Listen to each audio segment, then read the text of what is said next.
Esse aqui é o novo Evoque, um carro que já nasceu com uma missão bem difícil: substituir um dos maiores ícones já feitos pela Land Rover. Será que ele consegue? Essa aqui é a versão R-Dynamic HPE P300, um baita de um sobrenome só para dizer que é a versão topo de linha do carro no Brasil. O principal diferencial são os detalhes pintados de preto na carroceria, lembrando que esse carro também tem faróis Full LED de série, rodas Aro 20, e nessa geração ele ficou com um visual um pouco mais limpo, um jeito de carro conceito, principalmente pelas maçanetas que agora são embutidas. Ele tem 2,68 m de entre-eixos, o que é mais de 2 centímetros maior do que o anterior, e para a gente aproximar um pouco mais de um carro que é da nossa realidade, 3 centímetros a mais que o Volkswagen T-Cross. Aqui atrás a inspiração foi o irmão maior dele, o Velar, principalmente nas lanternas. Lembrando que esse carro tem abertura elétrica do porta-malas, que é quase um padrão nessa categoria, e 591 litros de capacidade. Só que, mais que o aumento no entre-eixos, e até esse visual todo futurista, o que mais chama atenção no SUV são as novas tecnologias que ele tem aqui na parte de dentro. Um detalhe interessante dele é que a coluna tem ajuste elétrico, que é um diferencial nesse segmento. Você também tem um quadro de instrumentos digital com tela de 12,3 polegadas e os comandos no volante que mudam de acordo com a função que você seleciona ali. O retrovisor, ele tem uma câmera que te mostra a parte de trás do carro, mas ela não substitui a câmera de ré, que continua aqui na central multimídia com tela de 10 polegadas e você consegue inclusive ajustar a inclinação dessa tela.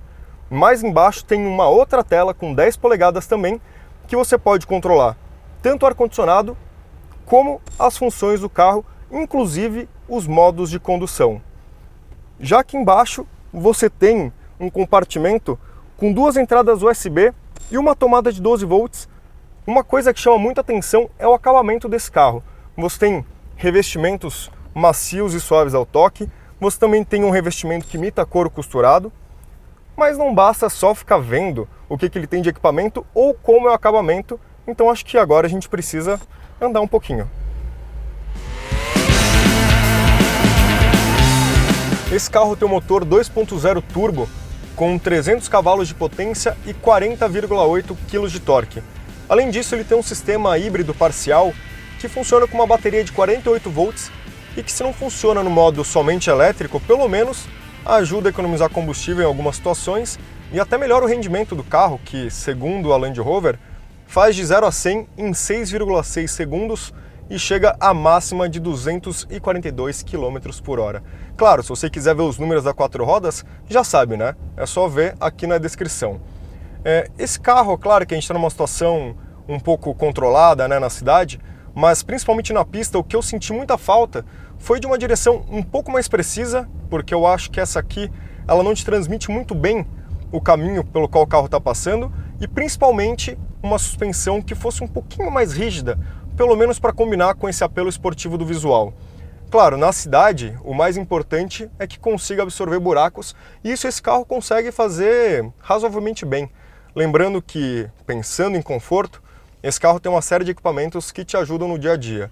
Ele tem controle de velocidade adaptativo, sistema de manutenção de faixa, então se você começa a comer a faixa do lado, ele te avisa, alerta de ponto cego, frenagem de emergência e um sistema de 360 graus com câmeras que te ajudam a manobrar e até simulam um capô invisível, então eles conseguem te mostrar exatamente por onde as rodas estão passando, como se não houvesse a dianteira do carro. O que eu mais gostei no desempenho desse carro, na verdade, é andando em linha reta. Claro, com 300 cavalos de potência seria até estranho se ele não acelerasse bem. Pena que ele não tem um modo de condução mais esportivo. Todas as opções que esse carro oferece são sempre voltadas para o uso fora de estrada.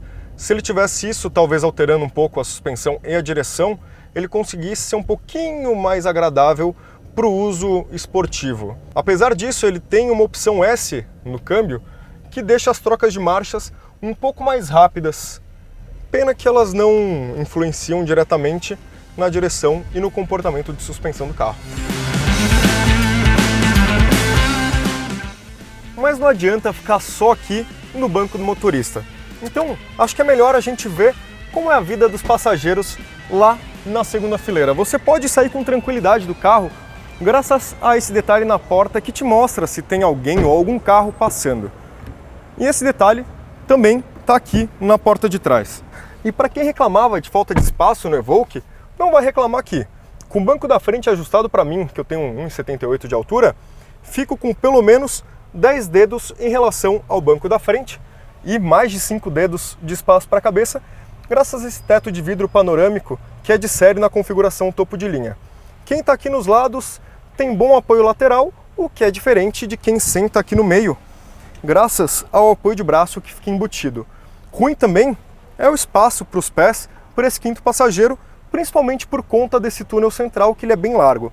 Na segunda fileira você tem saída de ar-condicionado, só que não tem nem controle de temperatura e nem controle de ventilação. O que também falta aqui são saídas USB, principalmente considerando que esse carro tem uma tomada de 12 volts. Ficou curioso para saber se vale a pena comprar esse carro ou não? Bom, estilo já não é o único argumento de vendas dele, ele ganhou muitos equipamentos de série, só que isso também significa um aumento de preços. E se você ficou curioso para saber valores, ficha técnica ou números de teste, é só você ver aqui na nossa descrição. E não esquece, né? Deixe seu comentário se você gostou ou não do vídeo, ative as notificações, assine nosso canal e acompanhe tudo que a Quatro Rosas faz. Falou, pessoal!